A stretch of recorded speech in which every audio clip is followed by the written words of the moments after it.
आज का टॉपिक है ओवुलेशन। ओवुलेशन क्या होता है? जब ओवरी से अंडा रिलीज होता है तो हम इसे ओवुलेशन कहते हैं। जो महिलाएं किसी कारणवश से कंसीव नहीं कर पाती हैं तो उनमें डॉक्टर ये देखना चाहते हैं कि इनका ओवुलेशन कब हो रहा है, मीन्स ओवरी से अंडा कब रिलीज हो रहा है। इसके लिए हमें एक स्टडी करनी पड़ती है जिसको हम ओवुलेशन स्टडी या फॉलिकुलर मॉनिटरिंग भी कहते हैं। इसको हम पीरियड आने के 9th डे से स्टार्ट करते हैं। जब किसी महिला का पीरियड आता है तो हम उसे फर्स्ट डे से काउंट करते हैं और उसके बाद 8 दिन छोड़ के 9वें दिन से ये स्टडी होती है। 9वें, 10वें, 11वें, 12वें, 14वें दिन तक, जब तक हम स्टडी करते रहते हैं, जब तक कि अंडा रप्चर नहीं हो जाता, यानी ओवरी से अंडा नहीं निकल जाता, तब तक हम इसको स्टडी करते रहते हैं। हर एक महिला के एक यूटस होता है और 2 ओवरी होती हैं। राइट साइड में राइट ओवरी होती है और लेफ्ट साइड में लेफ्ट ओवरी होती है। पीरियड का जब सेकेंड डे होता है तो बहुत सारे अंडे दोनों ओवरी में बनना स्टार्ट हो जाते हैं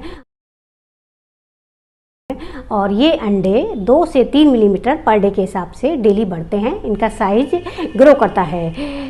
14वें से 16वें दिन पे आते आते इनका साइज 18 से 20 मिलीमीटर का हो जाता है। तब ये जो फॉलिकल होता है तो ये रप्चर हो जाता है और इसमें से अंडा निकलता है। क्योंकि हम अंडा बहुत छोटा होता है, इसको हम अल्ट्रासाउंड में नहीं देख सकते, लेकिन इस अंडे के चारों तरफ पानी से भरी एक थैली होती है जिसको हम फॉलिकल कहते हैं। तो जो अंडा सबसे बड़ा साइज में हो जाता है उसको ही हम डोमिनेंट फॉलिकल कहते हैं और इसी डोमिनेंट फॉलिकल को हम पीरियड के 9th डे से जब ये स्टडी करते हैं तो ट्रैकिंग करते रहते हैं कि ये साइज में कितना बढ़ रहा है। फॉलिकल होता क्या है? ये फॉलिकल क्या होता है? ये अंडे के चारों तरफ एक थैली होती है, ब्लैक सी थैली होती है जिसमें फ्लूइड या पानी भरा होता है। क्योंकि अंडा बहुत छोटा होता है, इसको हम माइक्रोस्कोप से ही देख पाते हैं, ये अल्ट्रासाउंड से या नेकेड आई से नहीं दिखाई देता है। तो इसके चारों तरफ जो फॉलिकल होता है, अंडे से भरा सैक होता है, इसी को हम फॉलिकुलर मॉनिटरिंग में टैगिंग करते हैं। क्योंकि एग तो हमें दिखाई दे नहीं रहा है और हम एज्यूम करते हैं कि अगर फॉलिकल का साइज अच्छा है तो एग भी अच्छी क्वालिटी का होगा। तो इस तरह से फॉलिकुलर स्टडी से हम अंडे की इनडायरेक्ट ग्रोथ और क्वालिटी बता सकते हैं।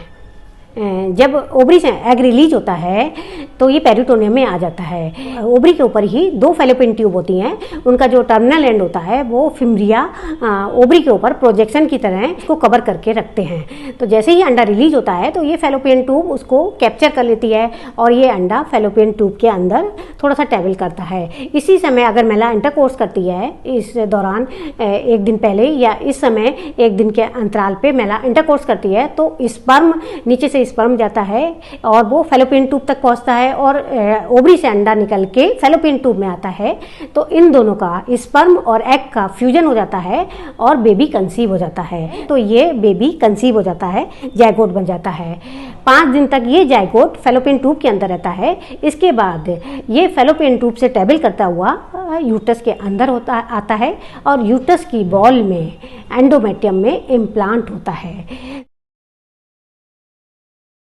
ओवुलेशन स्टडी को हम अल्ट्रासाउंड में 2 तरीके से कर सकते हैं। एक तो हम पर एब्डोमेन अल्ट्रासाउंड करते हैं, मतलब पेट के ऊपर प्रोब रख के अल्ट्रासाउंड करते हैं और देखते हैं कि अंडे का साइज कितना कितना बढ़ रहा है। डेली मॉनिटर करते हैं।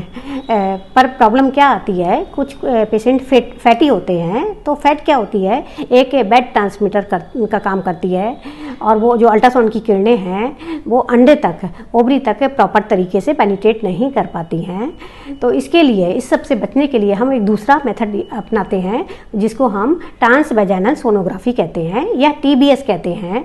इसमें क्या करते हैं, हम एक पतला सा प्रोब है वो महिला के वैजाइना के अंदर डालते हैं और ये प्रोब चूँकि यूटस के बहुत ज़्यादा नज़दीक आता है तो इसकी वजह से यूटस और ओवरी की पिक्चर बहुत क्लियर आती है अल्ट्रासाउंड में। तो मोस्टली डॉक्टर फॉलिकुलर मॉनिटरिंग को ट्रांसवैजाइनल रूट से प्रीफर करते हैं। कुछ महिलाएं सोचती हैं कि अगर हम TBS कराएंगे तो ये पेनफुल होगा, जबकि ऐसा कुछ नहीं होता है। ये एक पेनलेस प्रोसीजर होता है, OPD प्रोसीजर होता है। इसमें 5 से 10 मिनट के अंदर ये अल्ट्रासाउंड हो जाता है। अल्ट्रासाउंड में कुछ फाइंडिंग आती हैं जिससे डॉक्टर बता सकते हैं कि अब ओव्यूलेशन हो चुका है। जिस फॉलिकल की साइज को हम ट्रैकिंग करते हैं, जो फॉलिकल 20 से 22 मिलीमीटर तक पहुंच चुका होता है, उसका साइज रिड्यूस हो जाता है, वो बिल्कुल छोटा सा हो जाता है। पहले जो फॉलिकल जो 18 से 22 मिलीमीटर का होता है वो रप्चर हो जाता है, वो एकदम से सिकुड़ जाता है, तो फॉलिकल का साइज रिड्यूस हो जाता है। सेकेंडली हम पता करते हैं कि रप्चर होने के बाद चारों तरफ फ्लूइड हो जाता है, ओवरी के चारों तरफ फ्लूइड दिखाई देता है, और पीओडी में पाउच ऑफ डगलस में भी फ्लूइड दिखाई देता है। इससे हम बता सकते हैं कि पेशेंट का ओवुलेशन हो चुका है। ओवुलेशन स्टडी के इंडिकेशन क्या है, इसे हम कब कब करते हैं? Number 1, primary infertility. जब महिला कंसीव नहीं कर पाती है तो हम एक बेस लाइन स्टडी करते हैं और पता करते हैं कि महिला के ओवरी में अंडा बन रहा है या नहीं बन रहा है। जब महिला की प्रेगनेंसी कंसीव नहीं होती है तो कुछ डॉक्टर इंडक्शन साइकिल देते हैं, कुछ दवाइयाँ देते हैं, क्लोमिफिन देते हैं, जिससे कि अंडा साइज में बड़ा हो जाए। जब ये मेडिसिन दी जाती है उसके बाद ओवुलेशन स्टडी करी जाती है और पता करा जाता है कि उससे एग कितना बन रहा है और इसका रप्चर कब हो रहा है।